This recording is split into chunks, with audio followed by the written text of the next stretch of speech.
আসেন স্যার। এই খারাপ তুই ফাজের মারত জান লাগে এ দূর পতাটা রানী আর কত দূরে আড়াবি আলার ফলা।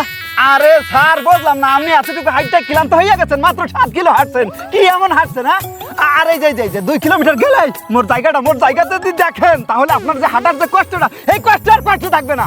তোর জায়গা যদি আর পছন্দ না হওয়া বাই ফুট তোর একদিন কি আর একদিন।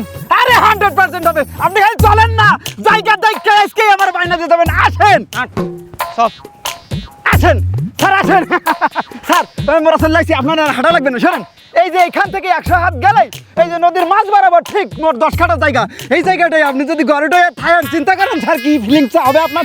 ওয়াও লাগবে, ওয়াও আলার ফলা এডে নদীর মাঝখানে জায়গা করে এডায় গদ তুলতাম, এডায় বিল্ডিং বানতাম। সমস্যা কি? আরে স্যার ওয়াও লাগবে তো, আপনার ফিলিংসটা কি হইব চিন্তা করেন একবার, সেই চিন্তা করেন। মাদারি রাজিয়ে কি আছে স্যার তা তোরা মাদারি আলার ফলা আরে 9 কিলোমিটার আড়াই এনে যে বাজি আমি বলে একটা বিল্ডিং খুলতাম পানির ভিতর তোর যে কোথার কথা ফরক টাটা ফরক তোর যে